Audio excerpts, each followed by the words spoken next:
Talkshow hari ini. Talkshow hari ini.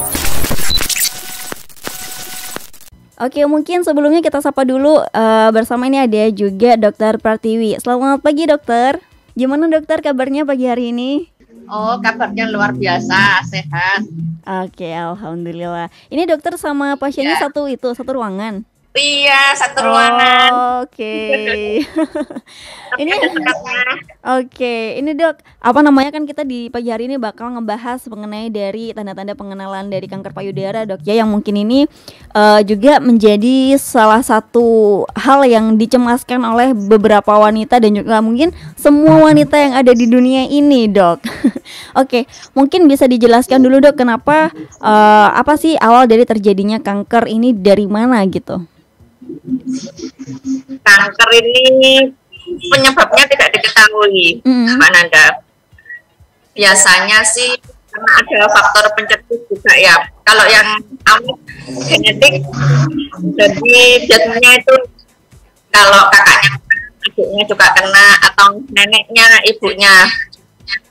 Yang kedua dari pemakaian suntikan seperti yang abal-abal itu Mbak Nanda, untuk filler-filler memperbesar payudara dan lain-lain.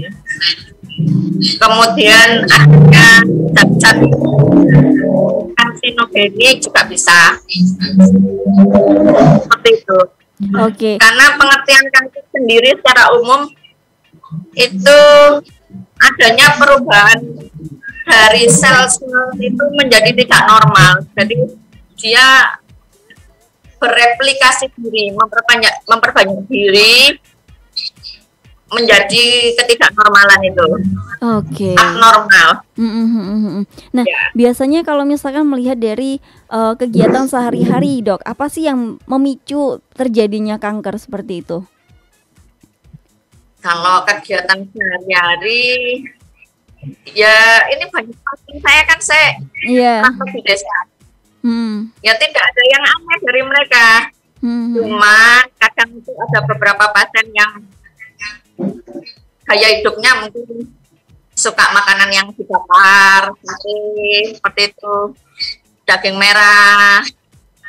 Terus ada beberapa pasien kadang suntik untuk memperbesar payudara, kita nggak tahu zat apa yang dimasukkan. Terus terakhir ada juga yang operator bilang suntik sampai 3 bulan. Itu biasanya menimbulkan benjolan. Kebetulan yang di sini kalau dia tidak menyusui, saya sarankan suntik tabungnya 1 bulan aja atau pakai kondom. Seperti itu, biar tidak terjadi peningkatan hormon. Ya kira-kira seperti itu Mbak Nanda. Dan konsultasi di pagi hari ini Dokter Pratiwi juga ngebawa 2 pasien dok ya nih ya. Iya. Ini mungkin bisa perkenalan. Dari rumah. Ini Bu Johana ya, Bu Johana Sri Elisia ya. Yang di depan saya ini Bu Wulan. Bu Wulan. Yang di rumah Bu Johana. Mungkin mau disapa dulu nih ya, yang lagi jauh. Selamat pagi Bu Johana. Mbak Wulan, selamat pagi katanya. Bu Johana, gimana kabarnya Bu? Alhamdulillah baik-baik. Kan ini Bu Johana juga menjadi salah satu yang kemarin sempat menderita kanker payudara juga Bu ya. Itu gimana Bu awalnya Bu? Apa aja yang dirasakan waktu itu awal-awal? Awalnya terbentur pegangannya itu terus memar, akhirnya ada benjolan. Jadi awalnya tuh bukan karena pola makan atau juga pola hidup yang tidak sehat jadi Bu ya? Kemungkinan tidak kalau saya merasakan. Jadi karena kecelakaan itu tadi Bu ya, terbentur itu tadi Bu ya? Tapi kalau sekarang gimana keadaannya? Sekarang sudah alhamdulillah nggak terasa apa-apa. Alhamdulillah. Habis dari Bu Johana mau geser juga yang ada di depannya Dokter Pratiwi. Selamat pagi Bu Wulandari. Mbak. Gimana Bu kabarnya pagi hari ini? Alhamdulillah sehat. Sehat ya. Oh ya, ngomong-ngomong, kalau misalkan Bu Wulandari yang kemarin sempat videonya dikirim sama dokter Pratiwi ya, Dok ya? Iya. Ini bergelut itu survive untuk bertahan itu berapa lama, Bu Wulan? Maksudnya? Untuk pertanyaan memulai dari berapa lama ya? itu berapa? Saya itu awalnya di rumah itu alternatif itu loh Mbak. Alternatif saya kira bukan kanker itu, saya kira-kira 3 bulanan itu. Tapi saya rasa di rumah dengan pengobatan alternatif itu benjolan saya semakin membesar dan saya mulai sesak. Itu selama 3 bulan. Oke. Dan ini awalnya bertemu dengan dokter Pratiwi gimana, Bu Wulan? Sakjane itu sudah lama kenalnya, cuma saya takut kalau periksa ke dokter itu. Iya, mesti kayak deg-degan gitu, Bu Wulan ya. Iya, nanti saya takutnya disuruh operasi atau kemo gitu loh Mbak. Tapi gimana Dok, untuk penyembuhan kanker ini apakah ada treatmentnya tuh mesti harus kemoterapi atau bagaimana? Iya, untuk semua kanker itu jika ada sel kanker memang harus kemo. Tapi ada beberapa pasien yang di kemo itu juga nggak membaik. Tapi ada yang sembuh juga. Gitu. Jadi intinya semakin ketahuan itu, kita harus berusaha semakin mungkin untuk ke rumah sakit dan mengubah pola makan. Pola makannya yang seperti apa, Dok? Kalau pola makan yang baik untuk pencegahan kanker seperti ini apa, Dok? Ya, untuk pola makan yang kita anjurkan adalah pahit-pahitan. Jadi seperti daun pepaya, terus tetes jantung, buah bit, wortel, simbukan, cengkeh, cipluan. Dan yang sudah menentukan itu adalah Bu Wulan dengan Bu Joana. Dan pasien-pasien saya yang lain. Singkat cerita ya, Bu Wulan ini begitu ketemu benjolan saya diginikan, saya tak mau ke rumah sakit. Saya bingung waktu ketemu Bu Wulan ini. Karena kan hasil USG pemeriksaan fisik dari saya, dia memang kanker. Kemudian saya berangkat ke rumah sakit, tidak berangkat. Akhirnya saya bilang, Bu, Ibu harus sering ke sini, biar saya pantau. Kalau nanti tambah jelek, Ibu harus cepat ke rumah sakit. Ternyata dalam waktu 2,5 bulan, kanker yang 17 cm itu hilang pelan-pelan. Dengan pola makan, trikusut, vitamin, sugesti, dan doa tentunya. Seperti itu. Tapi kalau misalkan dari Bu Johanna nih, Dok, yang terkena kankernya ini karena suatu benturan gitu, itu juga kecelakaan gini, apakah juga untuk semacam treatmentnya, apakah juga dilakukan hal yang sama seperti Bu Wulan? Untuk pola makan ya. Cuman tujuannya ada treatment juga. Jadi saya misalnya ketemu Bu Johanna 2 tahun atau 3 tahun lalu ya, saya rujuk ke rumah sakit, itu kabur juga selama 8 bulan. Saya telepon tidak diangkat, saya SMS tidak dibales, WA nggak ada. Akhirnya dia berobat alternatif dari yang semula benjolan kecil itu dalam waktu 8 bulan menjadi besar dan menyebar ke kelenjar. Ada 15 kelenjar. Waktu kemudian 8 bulan kemudian dia balik ke saya. Saya kaget. Bu, kok tambah banyak benjolannya? Sudah, kamu mau saya kirim, saya bilang gitu ke rumah sakit. Kalau ibu tidak mau ke rumah sakit, kasihan keluarganya. Artinya kan dia tidak berusaha. Ya, tapi bersyukur Tuhan sekarang setelah dia mengalami kemoterapi yang ke-6 kali, pengangkatan payudara, dia sekarang sehat. Alhamdulillah. Ya, dan bisa menyemangati pasien lain yang lagi pengobatan. Berarti seperti itu. Oke, jadi meskipun sudah diklaim sehat, tetap ya dok ya, pola makan, kehidupan sehari-hari juga tetap harus dijaga dok ya. Ya, tujuannya ini setiap 3 bulan sekali Mbak Nina kontrol ke rumah sakit, ke dokter spesialis bedah onkologi. Iya. Dan selalu dinyatakan bersih selnya. Soalnya kan seperti apa ya, yang saya ketahui biasanya sudah hilang gitu terus tiba-tiba ada lagi selnya seperti itu dok. Apa sih yang bisa kok tiba-tiba keluar lagi gitu selnya? Ya karena ini memang gampang-gampang sulit ya. Oke.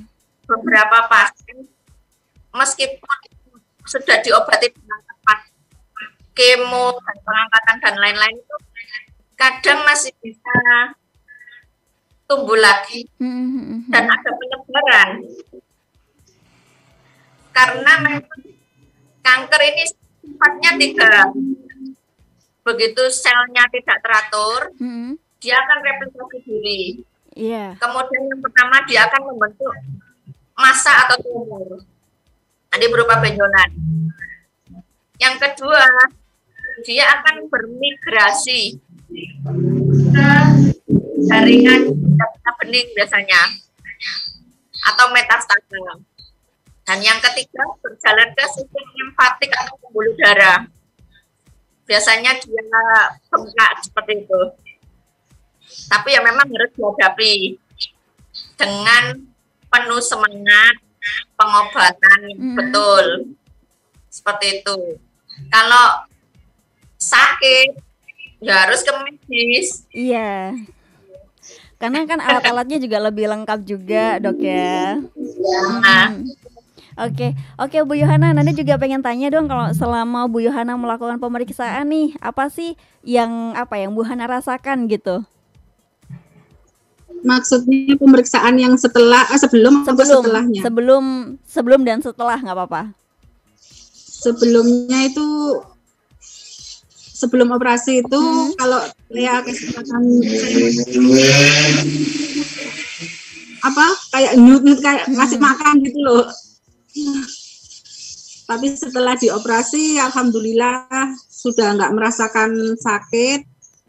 Terus juga pokoknya udah badan sudah enak gitu loh. Waduh, ini lagi ramai sekali motor berlalu lalang. Iya Bu Yohana, tapi kalau misalkan sekarang pasca dari sembuh ya, dinyatakan sembuh ini, memang apakah masih harus dirutinkan untuk check up dok ya? Check upnya ini bisa berhenti setelah berapa kali check up nih dok? Atau rutin tiap 3 bulan atau bagaimana? Iya, kalau ini kan serba BPJS pasien kalau bilang nggak punya uang, itu pemerintah sudah sangat baik dengan ada program BPJS. Dan rumah sakit biasanya dokter-dokter spesialis menyarankan ada yang 3 bulan sekali kontrol walaupun sudah bersih, atau 6 bulan sekali, tergantung orangnya. Oke, jadi masih dalam pantauan dari dokter Pratiwi juga dok ya? Iya, saya juga punya grup. Jadi mantan pasien yang sembuh, pasien yang dalam pengobatan, baik itu di rumah sakit, pasien saya antri, ada yang temennya dimasukin grup, ya tetap saya pantau. Iya, kan sama-sama biar survive bareng.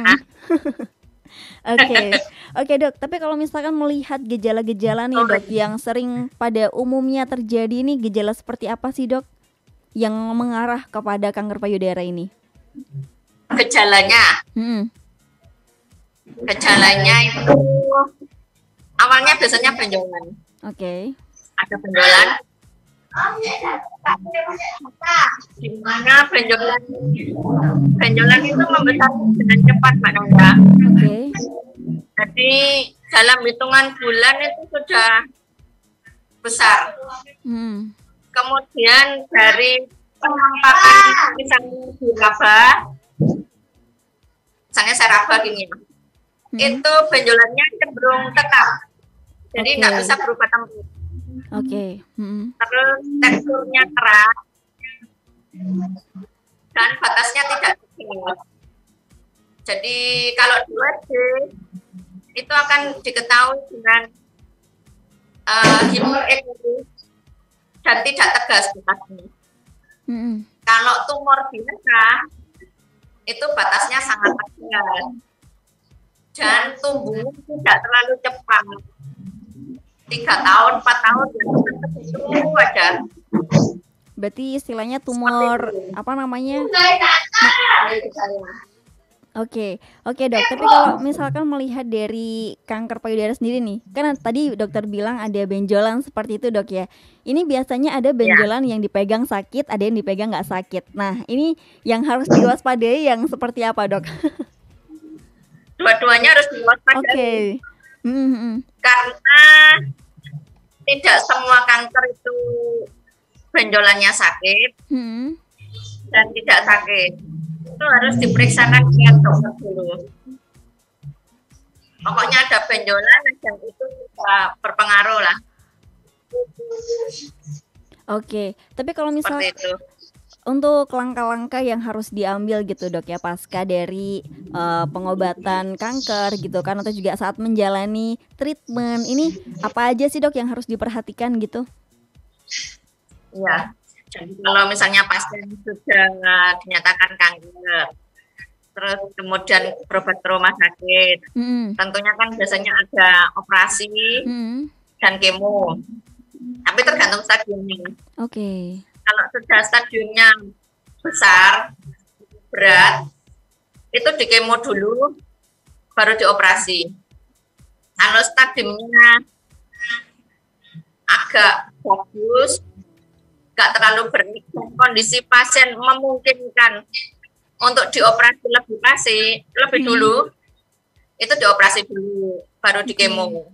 Strateginya begini, pada saat setelah di kemo, biasanya kan mual, muntah, nggak bisa BAB, lemes, bahkan ada yang kadang di rumah.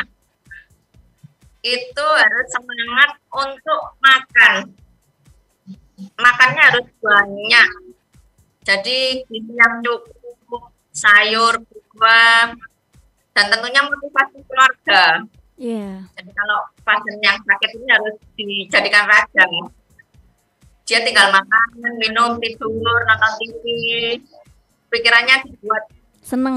Ya, nggak boleh diajak kanker atau apa, karena itu juga ganggu hormonnya dia nanti. Kankernya tambah cepat.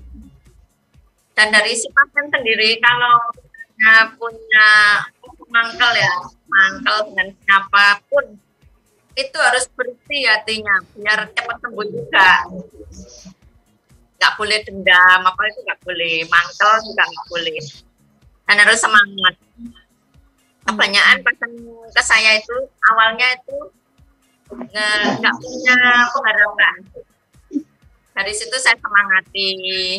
Ada yang sembuh, ada yang lebih parah sembuh. Saya tunjukin videonya, rekam medisnya. Dan semangat juga punya. Itu aja sih, Mbak Nanda. Oke, berarti dari Bu Wulandari dan juga Bu Johanna ini juga sama-sama melakukan kemoterapi, dok ya? Kalau Bu Wulandari kemo, juga tidak operasi. Tapi dalam waktu yang sudah sampai dinyatakan sembuh juga tidak ada tumbuh sel kanker lagi, dok? Sementara ini tidak ada. Jadi pengobatannya pengobatan. Kalau Bu Wulan ini, kalau kasusnya ini, dia sudah Kenapa saya bilang begitu? Dengan kondisi kaki yang sudah besar 17 cm, kemudian orangnya sesak, orangnya juga sudah pamit keluarganya, kanan kiri tetangga. Waktu itu saya juga dipamiti, tapi saya bilang, kamu jangan pergi, kamu harus semangat. Kalau kamu nanti, nah nanti dia bisa ngobati yang lainnya, maksudnya ngajarin. Iya. Nah, dia mujizat, jadi nggak kemo, nggak operasi, tapi sembuh. Oke, tapi itu effortnya juga harus apa ya? Lebih berat lagi atau bagaimana, Dok? Atau apa aja? Gimana ya? Pasrah, suka berdoa, terus kemudian makannya harus banyak. Berat badan nggak boleh turun. Oke. Itu kuncinya, makan pahitan dan lain-lain. Dan kalau misalkan nih setiap tanggal 13 Oktober, Dok ya, kita memperingati No Bra Day nih. Apa namanya, kayak memperingati tidak memakai bra gitu. Nah, ini apa sih kaitannya dengan kanker payudara, Dok? Untuk memperingati. Iya. Sebenarnya itu untuk membuktikan kalau masih ada pasien-pasien yang survive. Oke. Ya, jadi untuk memberi semangat yang lainnya. Jadi tiap penyakit itu ada harinya sendiri-sendiri. Ulang tahunnya mungkin itu banyak banget. Oke Dok. Tapi kalau misalkan dari menyadari, Dok ya, menyadari adanya benjolan, ini biasanya terjadi di bagian waktu di pasnya di payudaranya atau di bagian mana nih, Dok?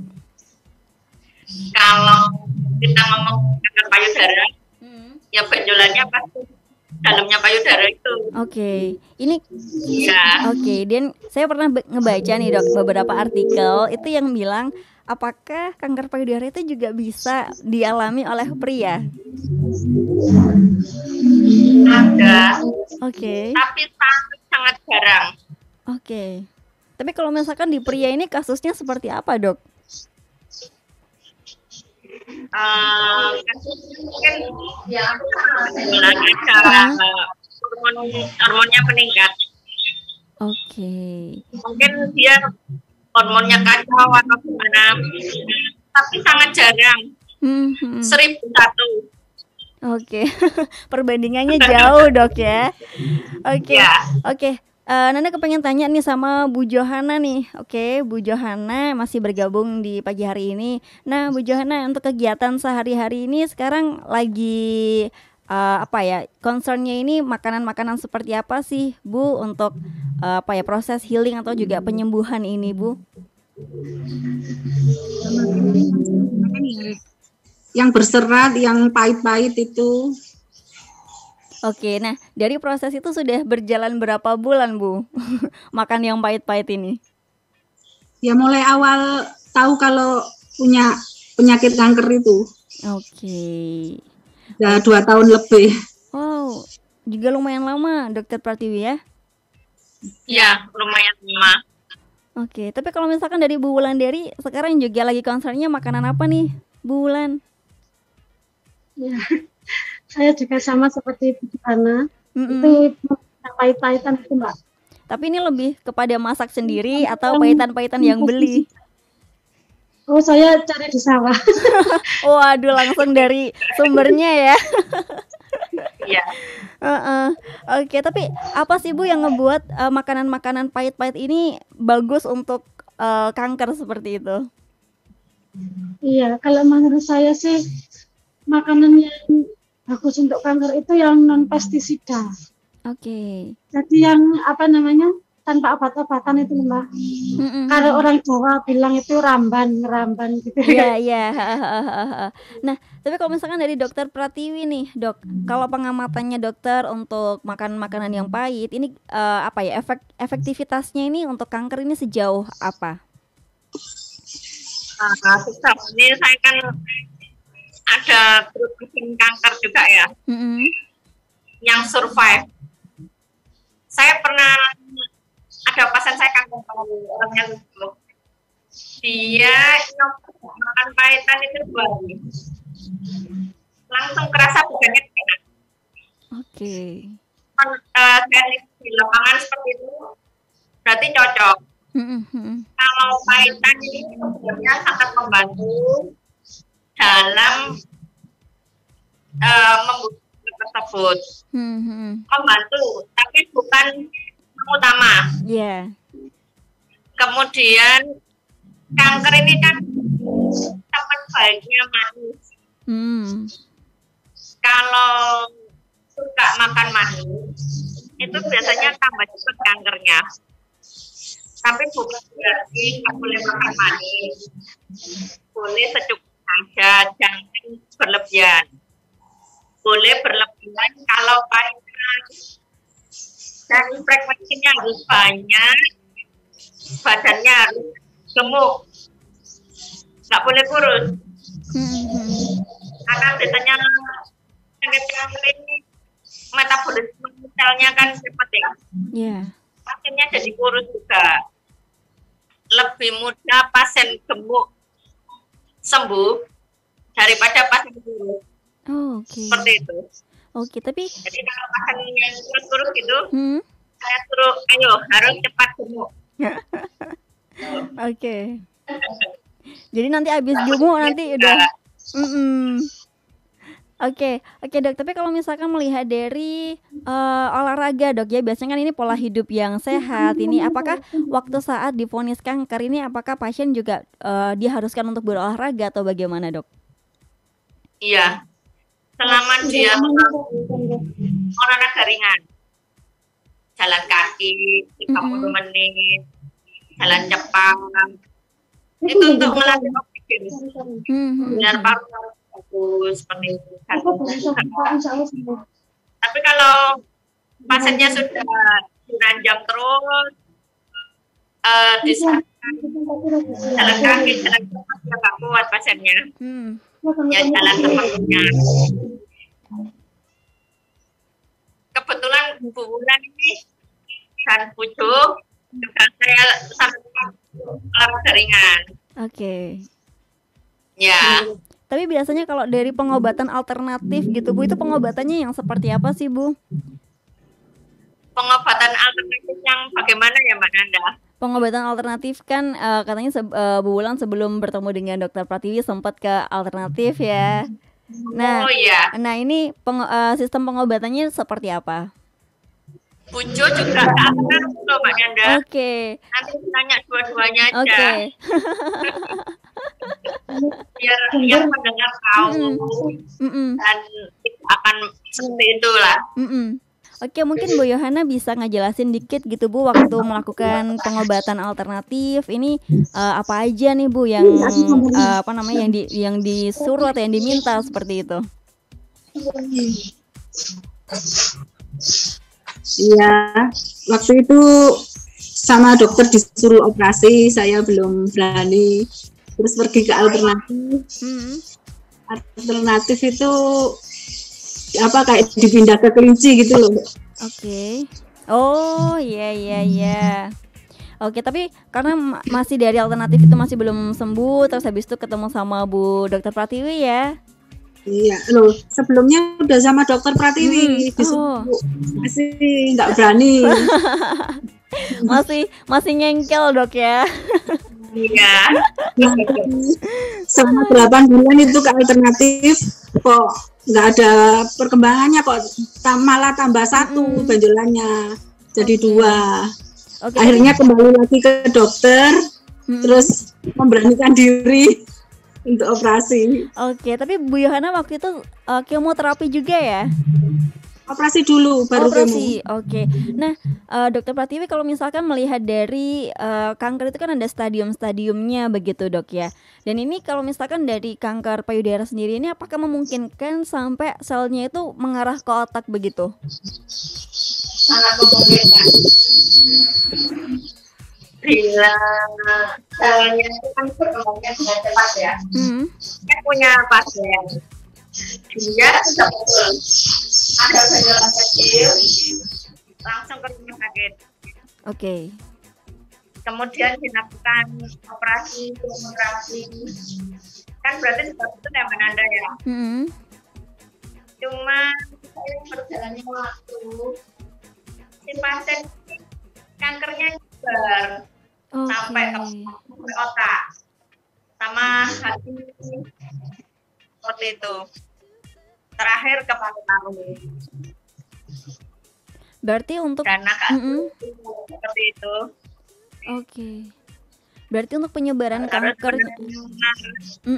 makan yang cepat, gemuin badan, dan jangan lupa berdoa.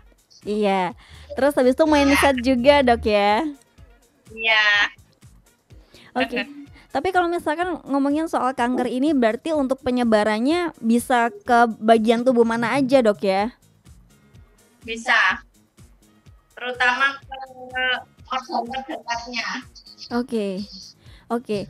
Nah, Dok, ini kebetulan kan waktu itu juga Anda sempat baca beberapa informasi mengenai dari pemilihan bra nih, Dok. Ini apakah ada bra khusus yang mungkin ada yang biasanya kan ada bra yang ada kawatnya gitu ya, Dok ya, ada besinya gitu. Nah, ini apakah masih dianjurkan gitu, Dok? Setelah waktu itu ada semacam pro kontra gitu ya mengenai bra yang ada besinya seperti itu. Ya, kalau bra menurut saya senyamannya pasien juga. Oke. Yang penting dia tidak iritasi, kankernya tidak tambah parah, itu sudah bagus. Oke. Ya. Oke, jadi kalau misalkan mungkin ada yang ada besinya juga nggak apa-apa, Dok ya. Bukan suatu permasalahan yang serius gitu ya untuk mungkin untuk kayak gejala awalnya karena penggunaan itu gitu. Mungkin gini Mbak Nanda, kadang pasien itu kan malu ya kalau yang nggak ada kawatnya pas kemudian. Oke. Untuk menggunakan BPD ya pakai yang ada kawatnya. Kalau di rumah siapa-siapa keluarga pakai yang nggak ada kawatnya. Oke. Kalau tidur nggak usah pakai benda apa-apa, biar relax. Seperti itu. Oke. Nah, Dokter, ini tadi kan sudah bergabung juga dengan Bu Wulan, terus Bu Yohana ini yang sudah dinyatakan sembuh, Dok ya sekarang, Dok ya? Oh, sudah. Alhamdulillah. Nah, semoga juga ke depannya Oke, semoga juga kedepannya Bu Wulan dan Bu Yohana ini tetap sehat dan tetap mematuhi aturan-aturan, Dok ya. Makanan-makanannya tetap dijaga, terus pola hidupnya gitu kan, biar tetap sehat juga, biar tetap masih bisa kumpul-kumpul juga sama keluarga. Nah, Dok, di akhir segmen sekarang nih mungkin ada statement yang diperuncingkan lagi nih, Dok, mengenai dari kendala hal-hal yang bisa mengenai dari kanker payudara ini. Mungkin ada pendapat dari Dokter Pratiwi, bisa dijelaskan? Kanker payudara ini kan salah satu kanker banyak ya kita di Indonesia. Jadi kalau yang diagnosa nggak usah panik dulu. Oke. Langsung ke rumah sakit, cari dokter sendiri. Gimana yang nangani dokter bedah ontologi. Ontologi, Dok ya.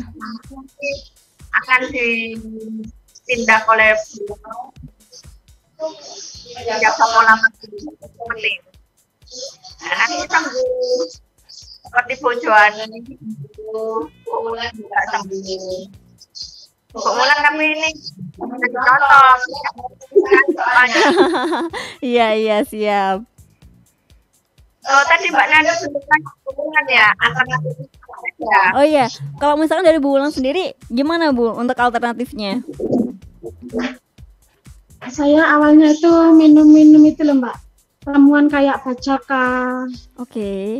Terus itu benalute. Ternyata itu saya rasakan tidak ada perubahan selama 3 bulan itu. Saya juga beli ramuan kayak dari Ustadz gitu loh. Ramuan herbal gitu ya. Selama 3 bulan itu saya tidak ada perubahan, tambah sesak itu. Akhirnya saya ke dokter gitu, Mbak. Dan saya di dokter itu minumnya satu pasang obat dari dokter itu satu pasang, dibantu sama pahit-pahitan katanya dokter itu. Kalau saya pahitannya itu daun kates gantung sama daun cermin, Mbak. Itu diolah? Itu saya direbus. Itu saya rebus, saya campur dengan madu hitam. Itu saja. Terus dibantu sama pola makan yang sehat tadi itu. Iya. Yang pestisida itu. Oke, jadi memang ini untuk makanan jangka panjang juga, Bu ya? Iya. Oke, jadi setiap harinya bergelut dengan makanan pahit-pahit terus, Bu Wulan. Iya. Iya, harus kreatif. Iya. Bagaimana caranya? Biar nggak bosen juga, Bu ya? Iya. Oke, tapi kalau misalkan dari makanan-makanan yang pahit-pahit itu untuk campuran-campurannya nih Dok, yang mungkin harus dihindari apa aja nih Dok? Ya bumbu masak itu. Micin Dok ya? Bumbu masak itu nggak boleh. Terus yang dibakar. Oke, arang yang ada arangnya, kena arang gitu Dok ya? Ya.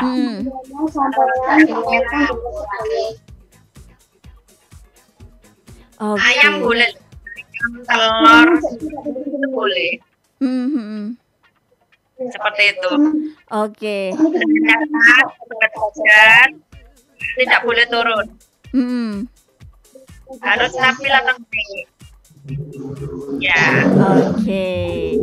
Oke, konslagrasi. Jadi itu tadi ya perbincangan menarik mengenai dari mengenali bagaimana gejala kanker payudara, tetap pola makan, terus mindset ya, kebahagiaan, ini lifestyle juga harus dirubah, hal-hal yang sehat gitu ya. Berkaca juga dari Bu Wulan dan juga Bu Yohana yang berhasil survive sampai dinyatakan benar-benar sembuh dari kanker ini ya. Dan terima kasih juga sudah Dokter Pratiwi yang sudah meluangkan waktunya, Bu Wulan, Bu Yohana. Terima kasih, semoga juga punya inovasi-inovasi ya untuk mengembangkan makanan-makanan pahitnya. Biar ada olahan-olahan yang baru gitu. Oke dokter, mungkin ada pesan terakhir yang ingin disampaikan terkait hal ini. Iya, saya mau menyampaikan semua yang terkena kanker apapun ya, makin ketahuan harus ke rumah sakit dan dibantu dengan pola makan yang bagus.